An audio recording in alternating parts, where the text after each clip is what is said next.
Hey guys, my name is the Poke of Wall Street, aka Can't Stop Addicted to the Shindig, and welcome to another video. We're going to be discussing some of the major Dirty Bomb misconceptions that people still believe or that were very important at one point in time. For example, one of the first and most important ones that annoys literally everybody is the fact that you can't repair/objective stack. This is not TF2 or Overwatch, where the more people that get on an objective, the faster things go along. No, if you notice that it says faster teammate repairing, that means that somebody else is already been repairing, or somebody else is more efficient at repairing than you, meaning that they're an engineer, and you can go and cover them. I can't tell you how many times I'm trying to defuse a C4, and I'm just about to do it, but there's an aura, a sky hammer, and maybe 2 or 3 fraggers just all on the objective, diffusing it. Meanwhile, I'm out there getting shot because nobody's willing to get off the C4 and cover me. Why? The tutorial is mandatory. If you did it, you would understand. There's little hints at the bottom of the screen that tell you you can't repair stack, and everybody says that, and we post it in the chat and we say it all the time. I don't understand why that's still the thing. For example, another important one is the fact that a lot of people believed, and I don't even know how they could still, but they still do believe the game to be pay to win, right? Maybe it's because you start with only a limited amount of characters and you've got to go to the shop and buy them, so they are assuming that better characters are hidden behind paywalls, even though Aura is literally one of the best medics nowadays. But Aura is one of the best medics for defense, and Skyhammer is dominant in objective maps where the EV has to go in a straight line. You don't really need to buy any of those mercs. Most of the times in the first 2 weeks of your game, you're already going to have enough mercs that are going to be fun for you to play with. You don't need to collect all of them. That's only if you really want to collect all of the mercs. But I do understand back in the day as well, back when we had lead and iron cards, that a lot of people still believe that higher rarity cards gave you better augment combinations as well. Not just more augments, but better combinations of augments. That's something that, I asked on Reddit, and it's true. People did believe that. That's crazy. I mean, because it specifically tells you that higher rarities don't give you any better augments. They're just for bling, right? It says it when you're crafting it. So why would people still be confused about that? I don't know. People can't read. Everybody's illiterate. How can you see what's on the screen? All of the words and text? They can't. That's why they can't read. They don't even know what E is. You tell them E for ammo, they don't even know what that is. They're illiterate. One of the major things that brought to pass the whole it's super mega pay to win was Angry Joe's lack of understanding of how the game worked. Even though, let's not all jump on the Angry Joe killed Dirty Bomb bandwagon, because that's not true. Even though Angry Joe made that video, at that time, you probably made about 150 credits if you were like the best god tier player in that match, right? That was like ridiculous at the time. It was stupid how little credits you made. And once they started adding the better contracts, higher drop rates, made everything much less expensive, because at the time, every merc was about 60,000 credits or something like that. Every single one of them that wasn't already, or 50k or something like that. It was ridiculous. At the time, it was ridiculous, but it wasn't really pay to win. It was more of a pay to grind less. But then when Splash Damage realized that nobody cares about that, they removed that, and now they've completely removed any monetization. It's like Splash Damage decided to say, money or keeping the fans that we like. We never made any money from this game, but we keep losing players. Screw it, we're not gonna make any money at all, and we're just gonna maintain the players we have already. That's pretty neat. A lot of people believe Dirty Bomb to be just another generic free-to-play shooter, the likes of Black Squad or Iron Sights, those generic ones that every Chinese sweatshop has created. But, you look at Shroud and he's like, this must be a generic-looking game, and it is a pretty generic-looking game, and it feels generic, just because it shares some looks from other games. It has a set of heroes, similar to Overwatch, and the guns look semi-futuristic, kind of like Call of Duty, and you know, there's bullets and there's an EV. You're like, oh, this is just like any other game. Dirty Bomb has a specific color to it. It's very yellowish. If you've ever seen the super, you know, graphic settings, you're gonna notice that a lot of the maps have a yellow hue to them. And I assume the radioactivity may have something to do with that.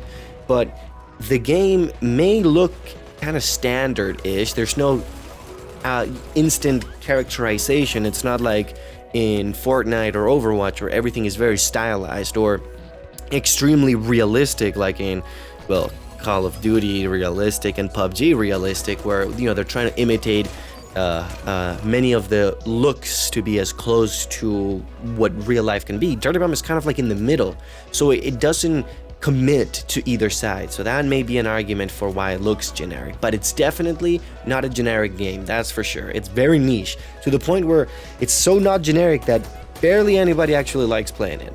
They say that medics should heal and revive first rather than go shoot other people. That's always so frustrating.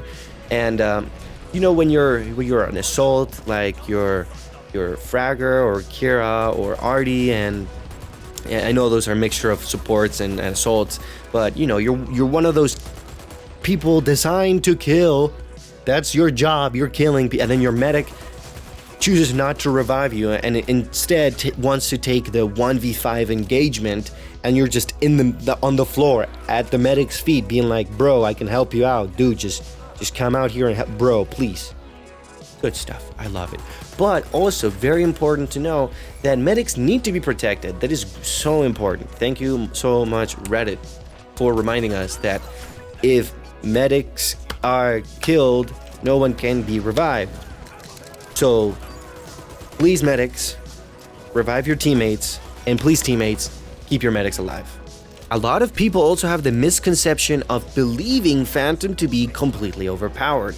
Again, I make this reference every time. It's like a Tekken low. If you're a complete noob to the game, you're gonna see those lows, you're gonna get hit by them, you're gonna get destroyed, you're not gonna be able to counter them, you're gonna be freaking out, and you're gonna go on Reddit and be like, oh my gosh, lows are so OP, and then you're gonna laugh at by everybody. It's never gonna be a good experience. What you need to do is learn and get some knowledge about the game. Sadly, that takes time, and that's not very user-friendly, but the game is not meant to be for noobs. It's meant to be played by esports pros. You know, that's the amount of people that the game is supposed to be targeted to.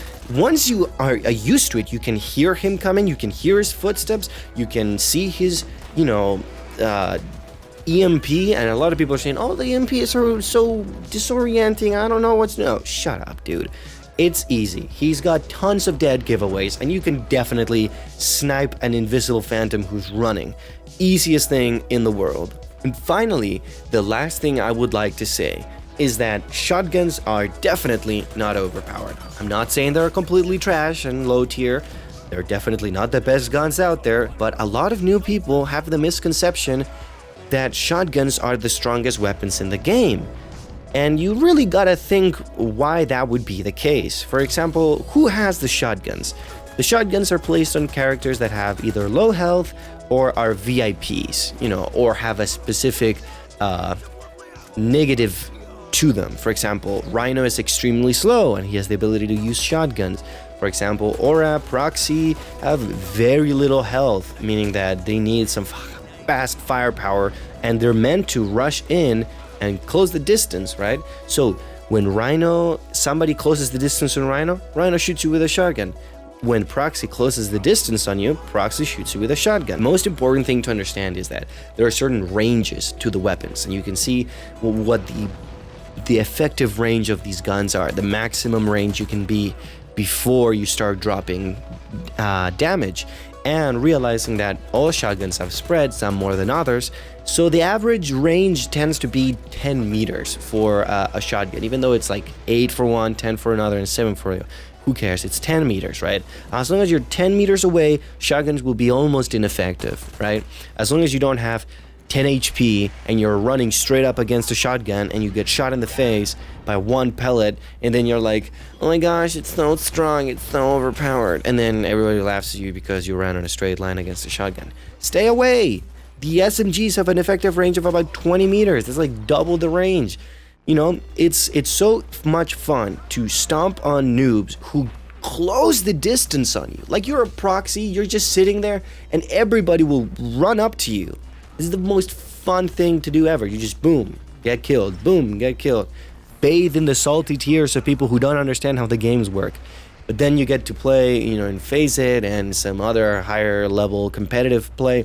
You get to play against people who actually know what they're doing. And that's the worst experience ever because everybody is completely stomping on you. Like that's personally a thing that happens to me all the time. Whenever I play Shotgun Proxy, Antonie or any of those other super mega tryhard dudes with like actual meta, characters with meta weapons, they destroy me even at close quarters because I have to physically come out of cover, run up to them, jump into them just so I can close the distance quick enough.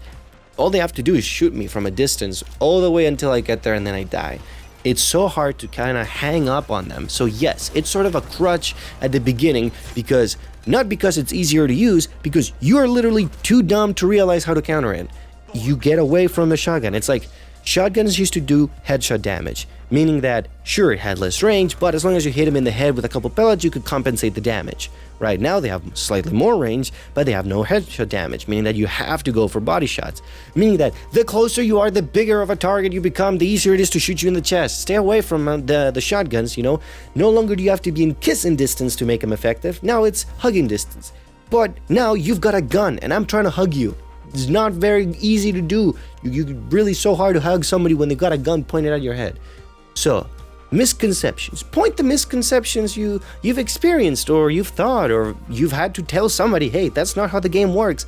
Look at in the comments below. This game is fun and it just requires effort. You just have to put in some effort so that you can start having fun. You can't really expect to show up at the game, expect to dominate first match, and you get bored of it because you're getting killed because you're completely useless and you completely ignore the instructions and you breeze through the tutorial.